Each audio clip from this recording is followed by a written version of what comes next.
दोस्तों, हिंदी में एक कहावत है, थूक कर चाटना। सवाल ये कि बिहार की राजनीति में आखिर किस पॉलिटिकल पार्टी पर यह कहावत फिट बैठ रही है। याद कीजिए, इन तमाम चेहरों पर गौर कीजिए। सुशील मोदी, गिरिराज सिंह, सम्राट चौधरी, यह है भाजपा के दिग्गज नेता। सबने कसम खा रखी थी कि किसी भी कीमत पर नीतीश कुमार को वापस नहीं लिया जाएगा।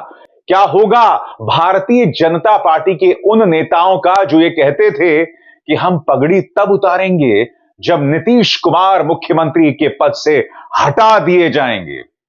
आज उन तमाम भाजपा के नेताओं को अपमान का घूंट पीना पड़ रहा है। मगर बड़ा सवाल यह दोस्तों कि पिक्चर अभी बाकी है।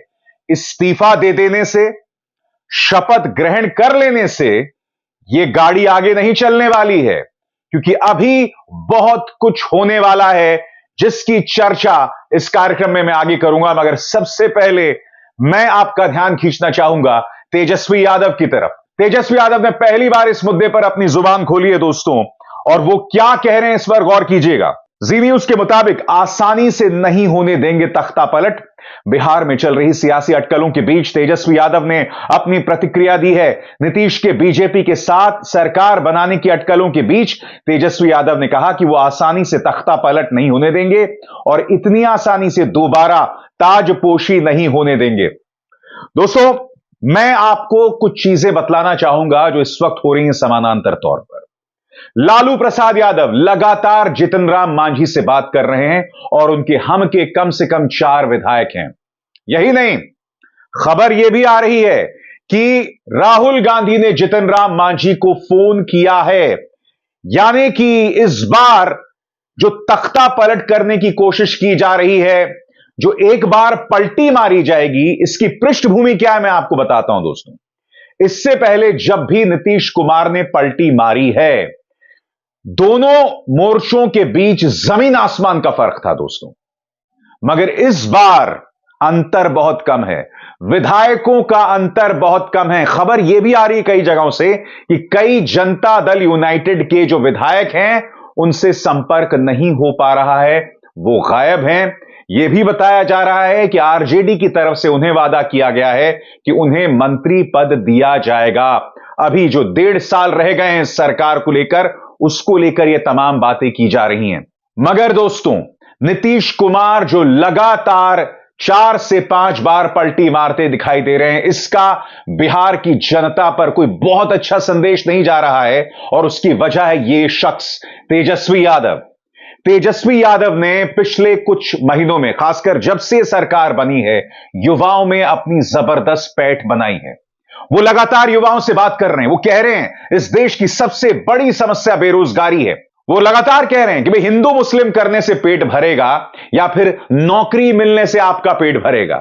याद कीजिएगा दोस्तों, जब राम मंदिर की राजनीति चरम पर थी तब भी उन्होंने कहा था कि नौकरी बहुत जरूरी है, जिसके जवाब में आपको याद है तमाम जो मीडिया के जंगली कुकुर मुत्ते थे वो लगातार कूदने लगे थे। मुकेश अंबानी के न्यूज चैनल का एक पत्रकार तो यह तक कह रहा था कि भाई मंदिर हो तो अस्पताल जाने की जरूरत नहीं है। इस तरह की बातें की जा रही थी। मगर बिहार की जनता यह देख रही है कि तेजस्वी यादव लगातार नौकरी के मोर्चे पर और जातीय जनगणना के सहारे अपनी बात कह रहे हैं, और ऐसे मौके पर नीतीश कुमार पलटी मार रहे हैं और लगातार पलटीबाज साबित हो रहे हैं। बिहार की जनता की निगाह इस बात पर है। मगर बड़ा सवाल दोस्तों, वो जो कहावत है, मैं ये नहीं कहता हूं कि थूक कर चाटना भाजपा पर चरितार्थ होती है, मगर वो 3 चेहरे मैंने आपको दिखाए थे। अब मैं आपको बतलाना चाहता हूं कि पत्रकारों ने सम्राट चौधरी से कहा था कि आपने तो कहा था कि भाई मैं पगड़ी तब उतारूंगा जब नीतीश कुमार मुख्यमंत्री पद से हटाए जाएंगे। क्या होगा इसको लेकर, सुनिए किस तरह से असहज दिखाई दिए सम्राट चौधरी। देखिए। सर, आप अपनी पगड़ी खोलेंगे? पगड़ी आपने बांधा था, 100 में लिया था। पगड़ी खोलेंगे? समय आने वाला नजदीक। स्पष्ट रहिए, हमारी बैठक लोकसभा चुनाव के अंतर्गत हो रहा है। पगड़ी का जवाब मैं पगड़ी के समय दूंगा। दोस्तों, मगर भारतीय जनता पार्टी भी समानांतर तौर पर खेला कर रही है। खबर यह आ रही है कि भाजपा ने नीतीश कुमार से कह दिया है कि हमें गृह मंत्रालय चाहिए। क्यों? क्योंकि अगर गृह मंत्रालय भाजपा के पास होगा तो पूरा जो सरकारी अमला है, कानून व्यवस्था है, पुलिस ऑफिसर्स हैं, वो उनके हाथ में होंगे। और हम ये ना भूलें कि हम लोकसभा चुनावों की तरफ बढ़ रहे हैं। लिहाजा भाजपा चाहती है कि जो सबसे मजबूत मंत्रालय है वो उसके पास बना रहे।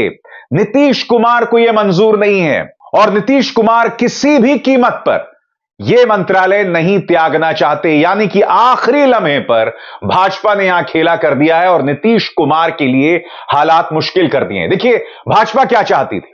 भाजपा यही चाहती थी कि इंडिया गठबंधन जो है वो अस्थिर हो जाए, वहां पर एक संदेश चला जाए कि भाई ये जो गठबंधन है वो स्थिर नहीं है, इसमें स्टेबिलिटी नहीं है। देखिए, पहले ममता बनर्जी अकेले चुनाव लड़ रही हैं और अब नीतीश कुमार जो हैं वो गठबंधन से अलग हो रहे हैं। वो ये संदेश देना चाहते थे और ये संदेश देने में वो कामयाब हो भी रहे हैं। अब इसके जरिए उन्होंने बड़ा खेला यह कर दिया है कि नीतीश कुमार के दिल के करीब जो गृह मंत्रालय था उस पर वो दावा पेश कर रहे हैं और ये कह रहे हैं कि उसके बगैर जो है बात नहीं बनने वाली।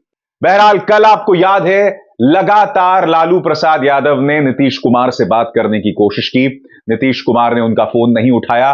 उसी तरह से मल्लिकार्जुन खड़गे ने भी उन्हें लगातार फोन किया है दोस्तों, 2 से 3 बार, मगर उनका जो कार्यालय है यानी कि मुख्यमंत्री नीतीश कुमार का जो कार्यालय है वो उसका जवाब नहीं दे रहा है। यानी कि एक बात स्पष्ट हो गई है दोस्तों कि नीतीश कुमार किसी भी सूरत में इंडिया गठबंधन के जो बाकी दल हैं उनसे संपर्क नहीं साधना चाहते थे।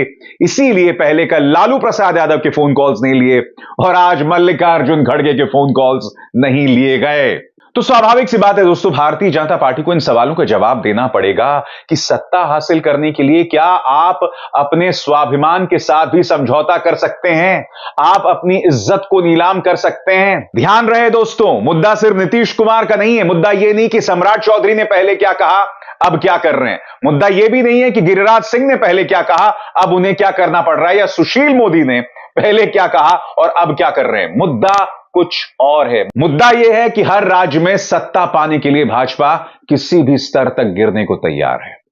3 मिसाल, नीतीश कुमार तो मैं आपको बतला ही रहा हूं, इसके अलावा अजीत पवार। याद कीजिए दोस्तों, देवेंद्र फडणवीस ने इनके बारे में क्या कहा था। इनके भ्रष्टाचार के बारे में कहा था कि एक बार हम सत्ता में आ गए तो अजीत दादा चक्की पीसेंगे एंड पीसेंगे एंड पीसेंगे।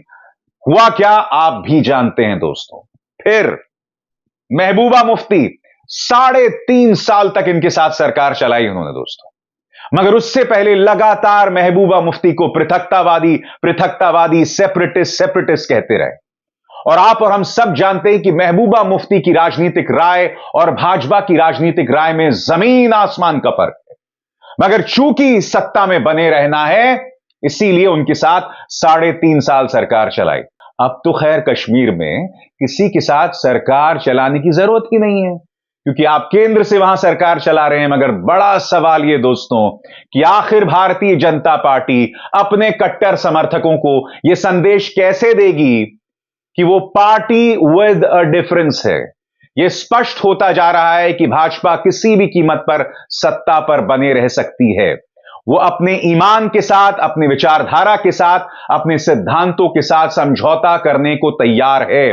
और यही नहीं दोस्तों, वो साम दाम दंड भेद से भी सत्ता हासिल करना जानती है। वो एजेंसीज के जरिए विधायकों पर दबाव डालती है। महाराष्ट्र भूल गए आप, वो पैसे का सहारा लेती है। कर्नाटक भूल गए आप, वो पैसे के जरिए विधायकों पर निशाना साधना जानती है। याद है आपको किस तरह से महाराष्ट्र के विधायकों को मुंबई, असम, गुजरात प्लेन्स में ले जाया जा रहा था।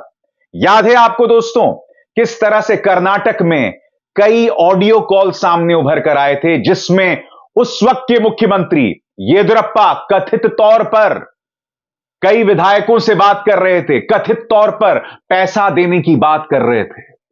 मगर जाहिर सी बात है दोस्तों, मीडिया इसे मास्टर स्ट्रोक बताएगा। मीडिया आपके सामने यह सवाल नहीं उठाएगा, और मीडिया से मेरा मतलब गोदी मीडिया।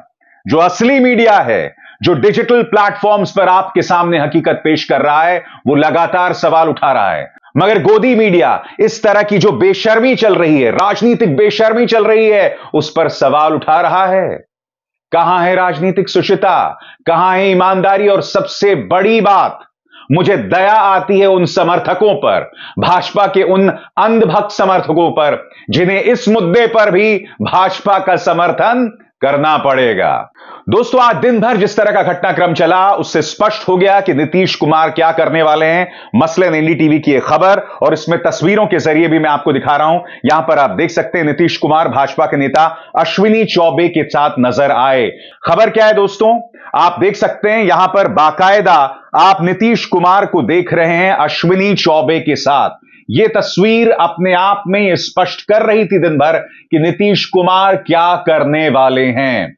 और जैसे मैंने कहा कि अश्विनी चौबे भी लगातार नीतीश कुमार के खिलाफ बयान देते रहे थे, मगर अब यह तस्वीर खिंचवाने में कोई शर्म नहीं है, क्योंकि मकसद है सत्ता हासिल करना, और इसके लिए कोई भी कीमत चुकाने को तैयार है भाजपा। मगर जैसे मैंने कहा ना दोस्तों, पिक्चर अभी बाकी है। इतना आसान नहीं होगा इस बार विश्वास मत हासिल करना। जी हां, अब असली खेला जो है दोस्तों, वो सदन के पटल पर होगा, वोट ऑफ कॉन्फिडेंस के दौरान होगा। आखिर जनता दल यूनाइटेड के कितने विधायक उनके साथ होंगे, यह हमें देखना पड़ेगा दोस्तों। हालांकि दो तीन चीजें स्पष्ट हो जाएं। राज्यपाल चूंकि भाजपा का है, इसलिए आसानी से वो पद और गोपनीयता की शपथ ले लेंगे, मगर सदन के पटल पर क्या होगा दोस्तों, उस पर हमारी निगाह होगी, और असली खेला वहीं पर होने वाला है। और यहां पर लालू प्रसाद यादव की सोच काम करने वाली है। एक ऐसा दिग्गज जो राजनीति में कई सालों से है, कई दशकों से है, और वो आसानी से इस बाजी को हाथ से नहीं जाने देने वाले। और अगर साम दाम दंड भेद से भाजपा सत्ता हासिल कर भी लेती है, तो यह ना भूलें कि जनता में इसका क्या संदेश गया है। मैं आपको बतला चुका हूं, जनता में इस वक्त तेजस्वी यादव की लोकप्रियता लगातार बढ़ रही है। ऐसी सूरत में जनता यह भी देख रही है कि एक ऐसा व्यक्ति जिसका फोकस बेरोजगारी पर था, नौकरी देने को लेकर था, सही मुद्दे पर था, उसे सत्ता से बाहर कर दिया गया है। ये तमाम फैक्टर्स हैं जिनके चलते आने वाले दिनों में भाजपा की राह आसान नहीं होने वाली है। और यह कहा जा सकता है दोस्तों कि नीतीश कुमार का जो राजनीतिक करियर है, उसके खात्मे की भी उल्टी गिनती शुरू हो गई है। अब इज़हार शर्मा को दीजिए इजाजत। नमस्कार। स्वतंत्र और आजाद पत्रकारिता का समर्थन कीजिए, सच में मेरा साथी बनिए। बहुत आसान है दोस्तों, इस ज्वाइन बटन को दबाइए और आपके सामने आएंगे ये 3 विकल्प, इनमें से एक चुनिए और सच के इस सफर में मेरा साथी बनिए।